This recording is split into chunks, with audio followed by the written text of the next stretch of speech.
Hi, everybody. My name is Sam Ryan Hidari. I'm an attorney, and we are just here to record the first episode of the show that I'm going to run. And the name of the show is Sex, Lies, and the Lawyers. Today, we have one of my friends, actually, John Orlando, here to be interviewed by me, and we are going to answer some questions. He's going to ask some questions, possibly. I don't know.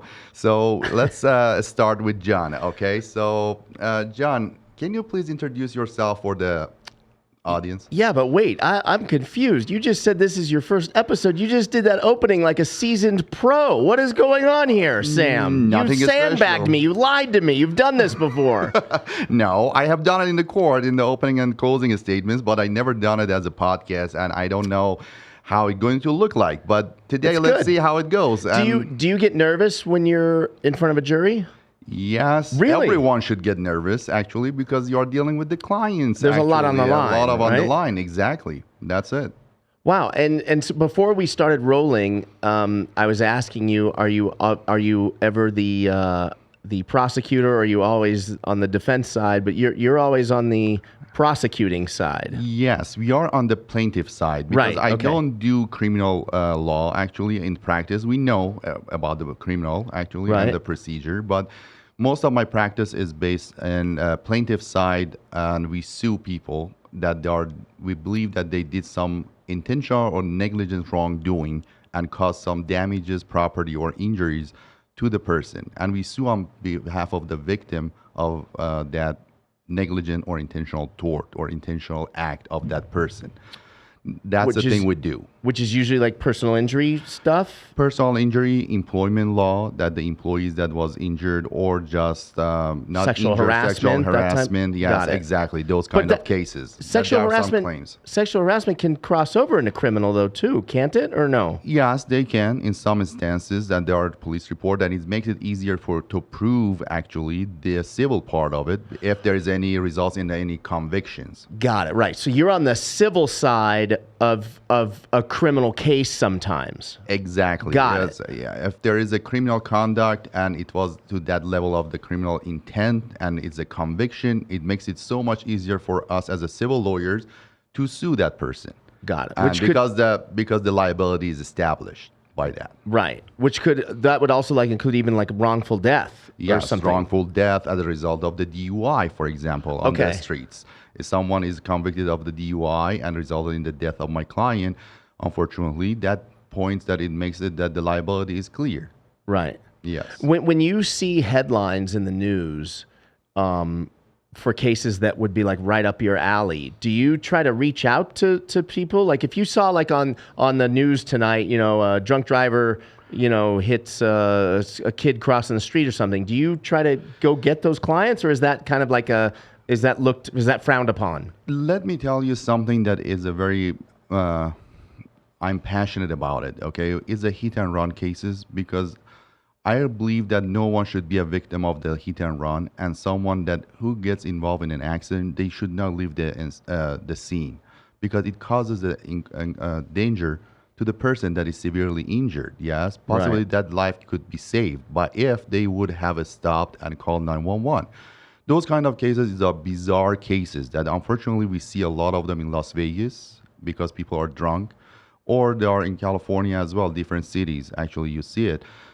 That's the reason I create a kind of program and some reward program that we just putting it out there. Whenever that there is a hit and run, we try to put the award out there that we help the crime stoppers. We add to the award, for example, another 10,000 or something, to just make sure that the people get motivated actually to go investigate and see and who did it exactly. Even though sometimes there is no money for us in it because those people, they are drunk or broke. Right. Still, it helps to stop the crime and prevent people from committing a hit and run that is a dangerous issue in Right. Nevada and Las Vegas at this moment. You just had a case where this actually happened, right? I don't know if you want to talk about that yet or not, but you put up a reward or something, and it came. They found the person, right? Yes, they found the person because we put another 10,000 on top of the Crime Stopper $700 that they said, and we said that anyone that is any tips to the Crime Stoppers that results into the sentencing of the person who was responsible for that hit and run, resulted in the death of that young man, actually, we are going to pay that. And fortunately, someone found and tipped the Crime Stoppers, actually, and they are just pending the sentencing, I think, at this moment. That's great. And we are waiting to see that whether the sentencing is happening or not, actually. And then we later can this just, month. Yeah, later this month. Yeah. Yes, in Las Vegas. Right. Yes. I like that because it's like, you know, I feel like lawyers get, first of all, I'm so, I admire attorneys because I've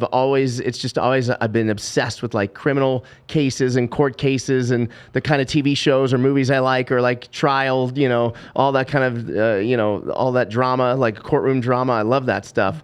But I feel like lawyers get a bad rap a lot. That like you guys, it's weird. I think a lot of people just associate you as like they're taking the money. They're always getting the money, and like the fact that you're actually stepping up in the community and saying no. Like if someone did something wrong, we're going to put up $10,000 to help bring justice and find the person. I think it says a lot. That's some people think that is about the publicity. No, it's not. It's my passion, actually, really, because using that money, it's not bringing money for me as to the directly to say that I get the client or something like that. Right. Yes. But it helps everyone know that there is some reward in Las Vegas, that if someone commits a hit and run, people are going to watch it because of that reward. Right. Yeah. Okay. So that's a way that you keep the community safe. And always, all the lawyers are not taking your money. All the plaintiff lawyers, most of them, like me, and the employment cases, personal injury, we work on the contingency fees. Right. Contrary to you're not getting any money. You are not getting any money unless we win. And if we win, we are the only lawyers that give money to the client because of their injuries and compensate them for the damages that they suffered. Right. Okay. So we are not the kind of lawyer that we take the money from the client. We take it actually after we get the money and serve the justice actually for them. What made you pick this type of specialty? Like what made you want to do personal injury instead of like criminal law or something else, divorce law or whatever? Exactly the same thing, because I don't feel comfortable to take the money hourly out of the clients, specifically like the other field of the law that I call it family law is a court of dramas, and you take out of the family's money. The criminal, they are desperate to just get out of the jail, and you are just putting the liberty at issue. And I respect those lawyers. We need those actually, but it's not the field that I was feeling comfortable to take the money from the client actually up front and then billing it to them. And they felt the same thing that people think that the lawyers, they take their all money. Right. Okay. That's the same thing I was thinking when I started studying law. I said, okay, so this is the field. If I take the cases on the contingency fee agreement, that makes me more comfortable, gives me more leverage, and I can decide about my case, how much I can spend in the case, and how I have to litigate the case, strategize the case. The client knows the strategy, but relies on me because he's not paying anything out of his pocket. Right. Yes? Right. That's the way I got interested in the contingency fee agreements actually, and the plaintiff side, and the employment, or sometimes I take the contract business litigation on the contingency fees. It depends. Yes. If there is a perspective, I think that there is a good recovery on the case, and I trust myself and my skills, then I take on the case. Right.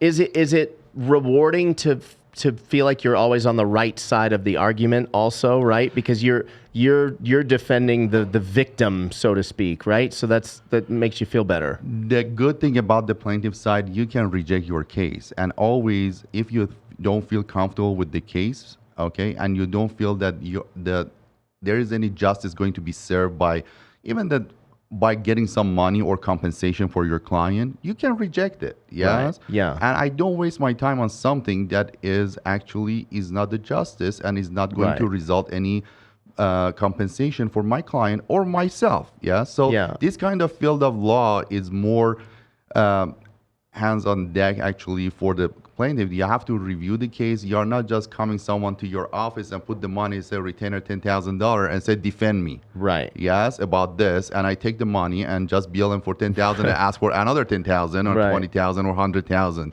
Yes. So I feel comfortable to say, okay, I can take this case on the contingency. You don't need to pay anything. I feel comfortable I can win this case. Right. That's the way it works. So that's the way I like the cases to be exactly. Yeah. And it's rewarding for me as well. Sometimes I can strategize to wrap up the case very fast. I make a huge money, but sometimes it costs me possibly $50 per hour. Going to yes, trial. I just do Right. trial. Yes, but I don't know. But it's my passion actually. And a lot of it in that first meeting, you have to figure out if your client's even telling the truth. You're right, because like a lot of, I slipped and fell at Smith's and, I won $100,000. Like there's probably, or in the hotels, I would imagine there's a lot of those people calling you saying, I fell down the stairs, I did this, I did that. You hit the nail actually on the head. Okay, so when we take the case, we have to evaluate the case from the time what happened, what going to happen in the future. If this person is coming in front of the jury, is he going to be believable or not? Right. Because if he's not believable, I'm going to lose, he's going to lose, and it's a waste of time and the resources and the court time, exactly. And I tell him, or sometimes there are frivolous lawsuits. I say, no, it's not that the way that it happened. Don't lie to me. Yes? Right. Why you are saying that? If it's like that, I'm not going to file a lawsuit. I'm not going to file a claim. I don't waste my time and the system time or the scamming the system. Yeah? Right. I just let them go. I say, go find another lawyer. Some other lawyers, possibly Right. they file it for you, but not me.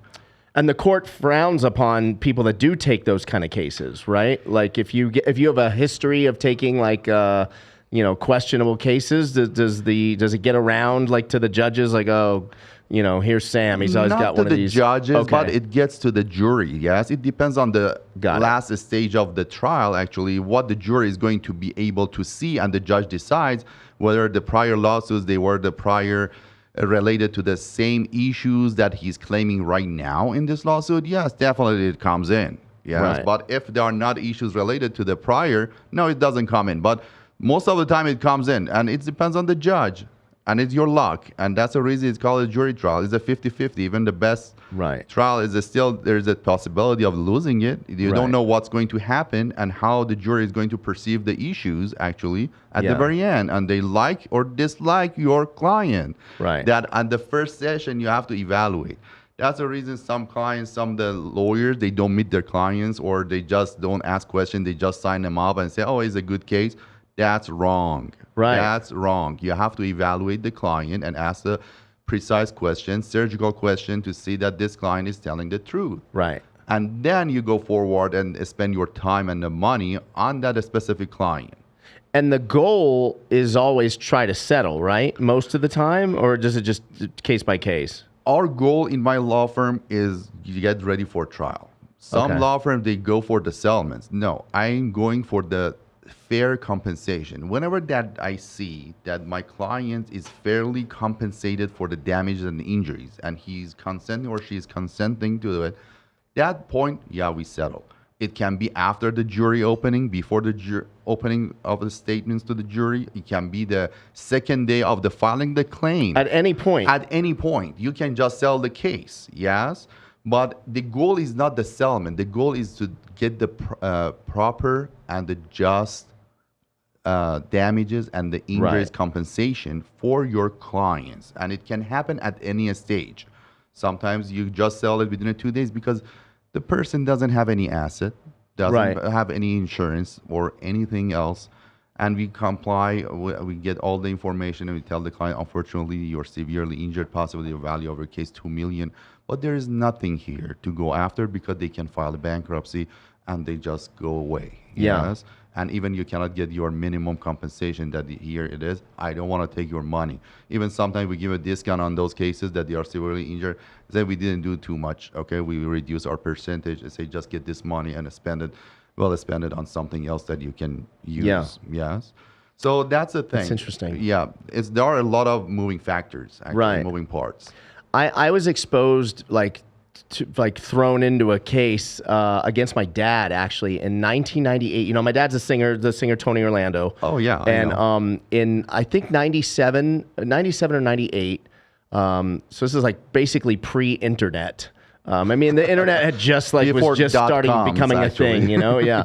And he had two background singers in Branson, Missouri, where he lives now, and my dad had a theater there. And these background singers, they were no longer with us, but they filed a sexual harassment case. And I learned firsthand, I never realized how easy, like anyone can sue you for anything and you have to defend it. Like just that was so scary. That's upsetting. It really is, you know?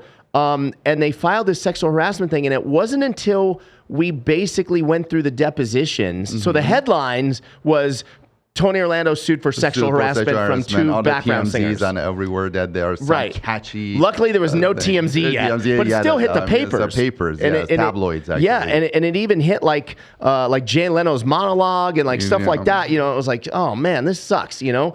And then going through the depositions, and we ended up going to, you know, they wanted my dad to settle, and my dad was like, I didn't do anything.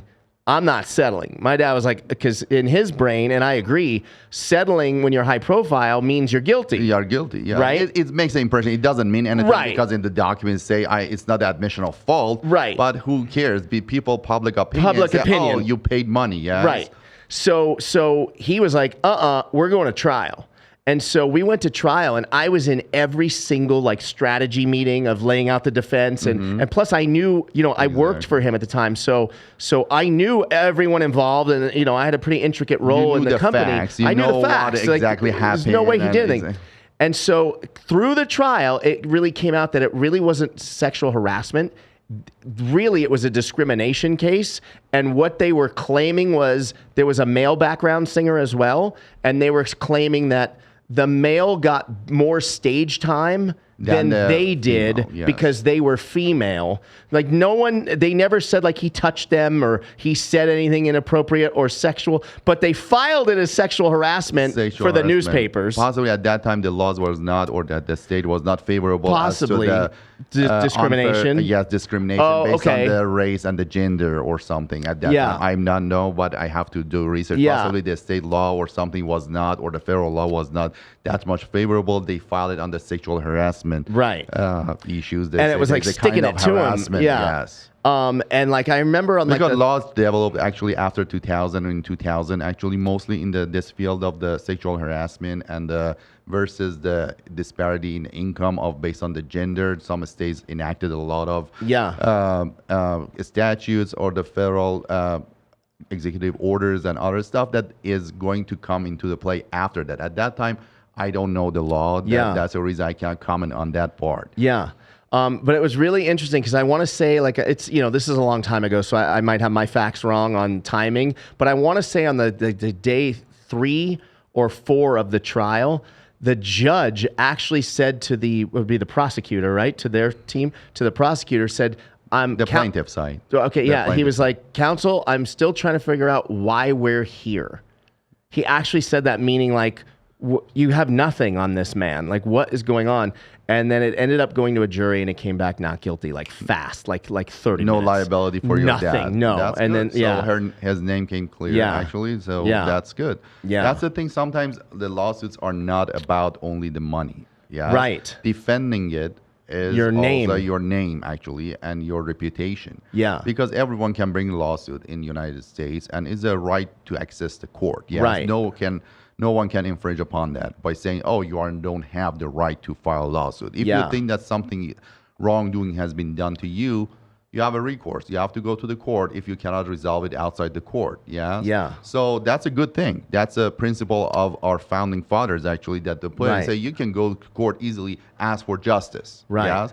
But I agree. Sucks when you're innocent, though. Yeah, it's like innocent. You're dragged in there for no reason. Yes, and you have to defend yourself. So stressful. And you have to get you have to pay for the attorney's fees if you're accused. Fortune. Almost $500,000. $500,000 at that time. At that time. Right now, it's possibly triple. Really? Or more. Yes. Yeah. So that's a thing that I always tell people. Yes, there are frivolous lawsuits. At the same time, there are frivolous defenses. Imagine if it was someone else who has been doing this thing. Right. Okay, contrary to your dad. Yep. And saying, no, I'm not, I didn't do it, and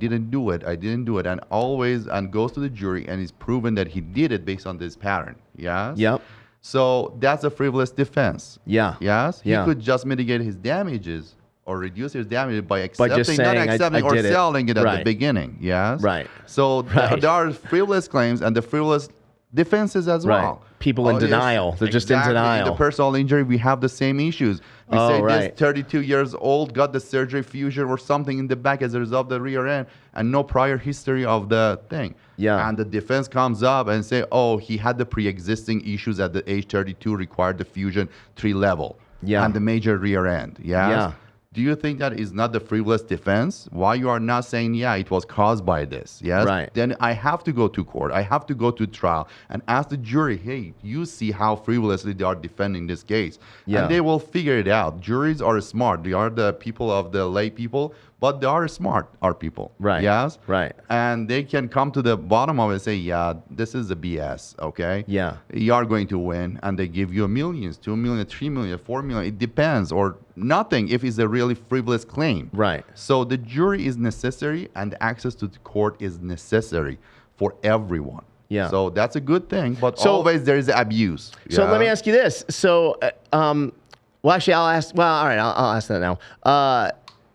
Do you remember the hot coffee case at McDonald's? 2.1 million. Yes. Wouldn't that was frivolous that paid off, right? Like it's coffee, of course. It's gonna be hot. Like Hot. And that's a thing. Let me tell you what the personal injury lawyers do. Then we get to that thing. Because that coffee case, that was the start of the tort reform in United States by the corporation to make it a flagship case to say, oh, you see, one cup of coffee cost the McDonald's millions of dollars. But they don't know the facts. Right. What happened to that case exactly and why.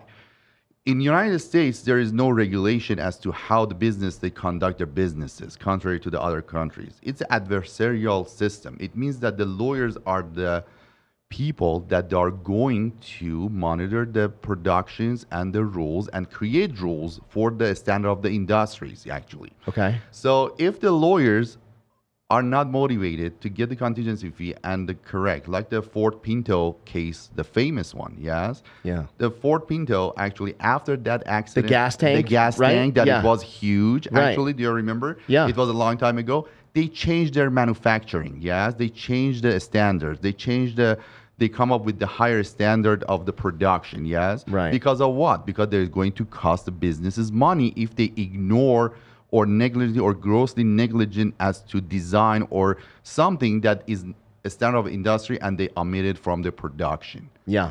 Okay? Yeah. And the actually, I call it, and the Lincoln says that lawyers are the engineers of the society. Okay? Look at it that way. Because we are just setting the rules and by suing people, by suing, for example, your dad, Right. okay?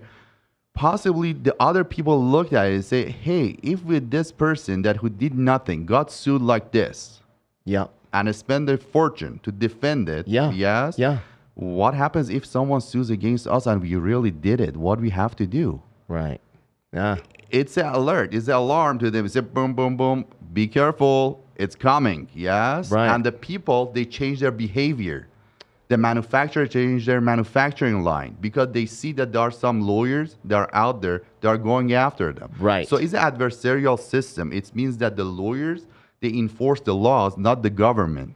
Interesting. Yes. Yeah. And there's a defense lawyers that are defending it to get the stability in Yep. the system. If you weaken each of these parts, it's going to be what? Collapsing of the system.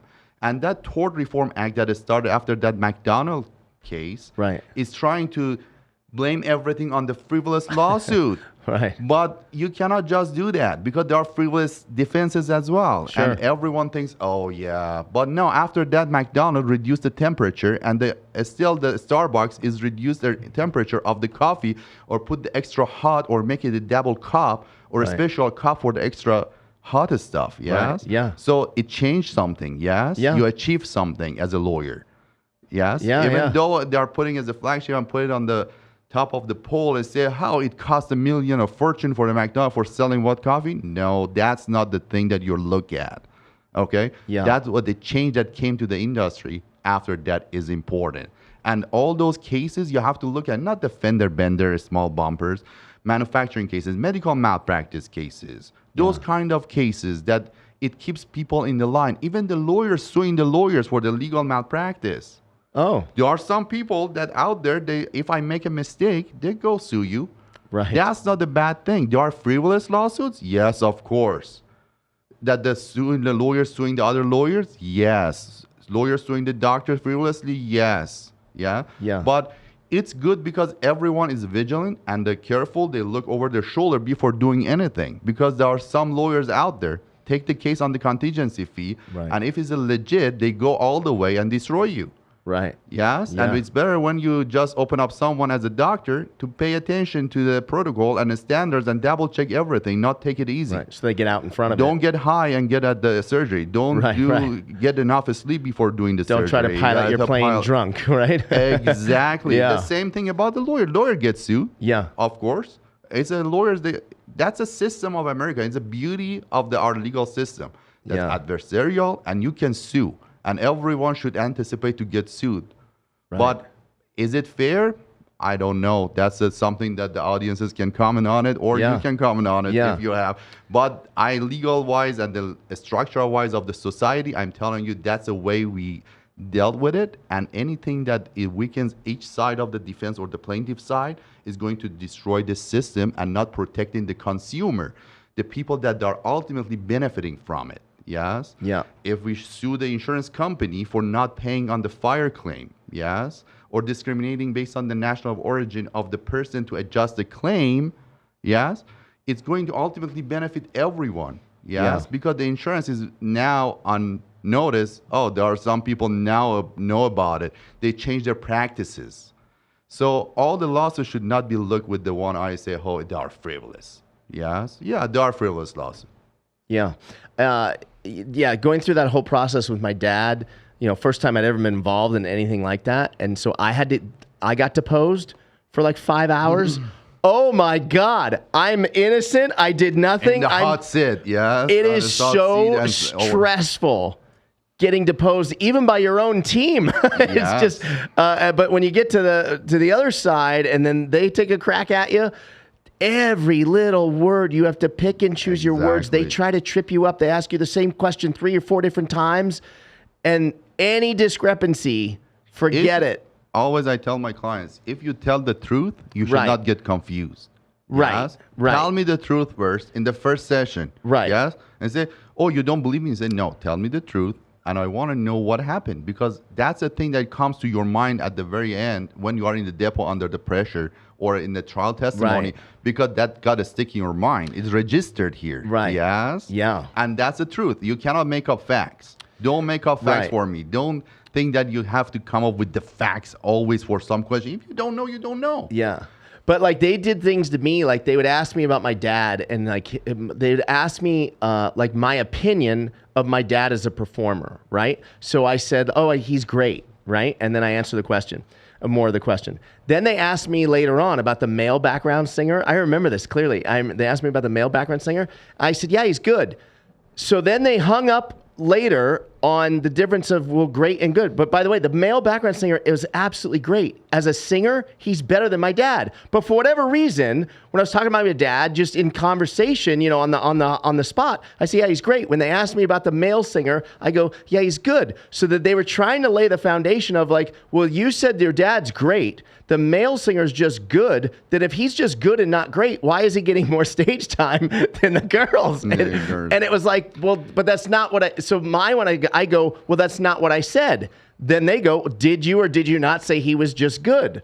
And I'm like, yeah, but he's great. But you didn't say that. You just said, you know what I mean? They got me on this like, saying which good one was better? and great, right? Yes. Which And one was better than the other one? Than Right. why she was not on the stage Right. and singing it instead of the male. It was such a lesson though on that stage that you perform on in the courtroom, how the one word, Matters. the magnitude Matters. of one word Yes, matters. Exactly. It matters. Yeah. Especially in the workplace, it matters. Sometimes some of those lawsuits or the clients comes to me and ask me some questions, for example, for the case, do I have a sexual harassment case? And it's said, possibly not, okay? Right. Because that's a common sense, okay? Yep. And sometimes say no, and I have to put it in the context, okay? Right. Put me in the context, how he said it, and how he's saying it always. Possibly it was one time, and he said something that you misunderstood it.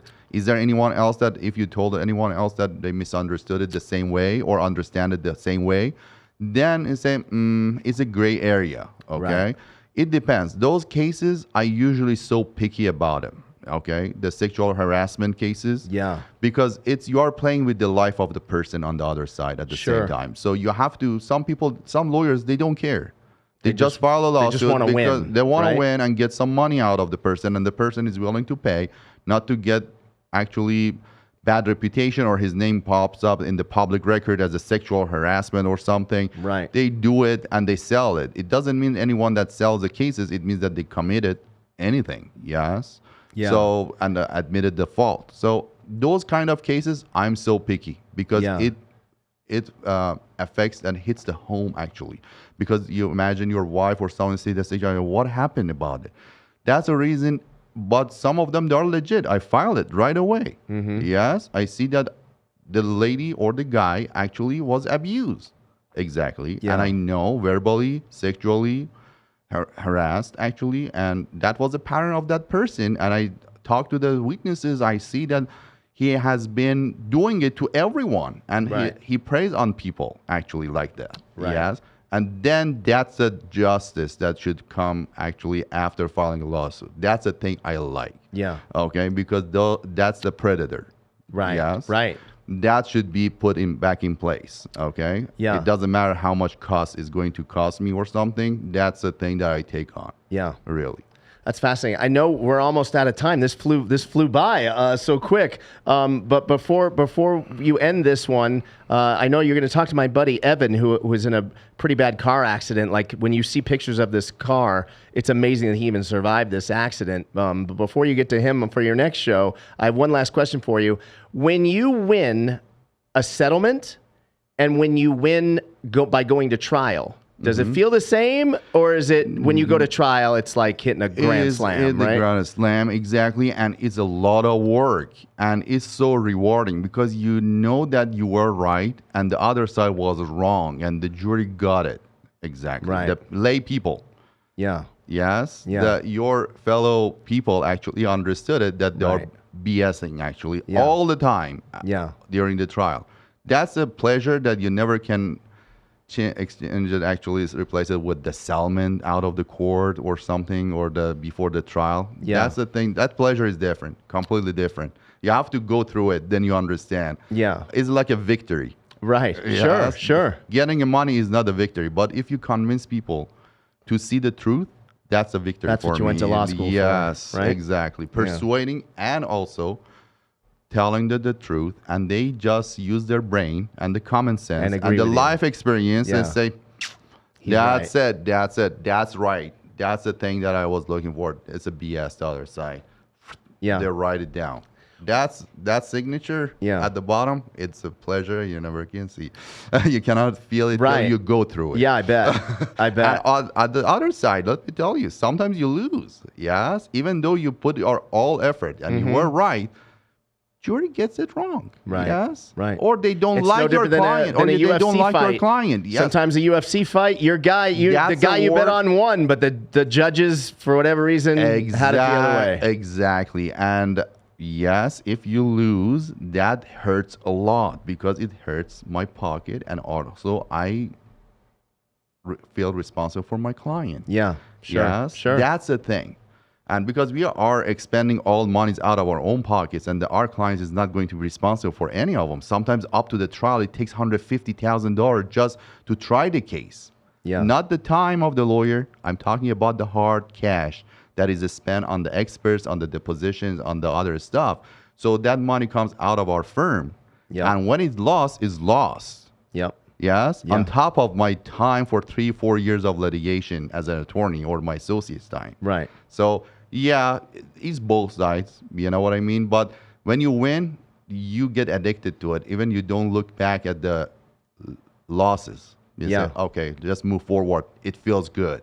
It's like a kind of addiction. No, I get it. Well, Sam, this was fun. I got to tell you, it's an honor to have you at Sticky Paws Studios. And Sex, Lies, and Lawyers, I think is going to end up being my favorite podcast. But thank you very much for having me on. Thank you for being my first guest on the Sex, Lies, and the Lawyers. By Sam Hidarian, sponsored by Hidari Larkin. Thank you. Thank you.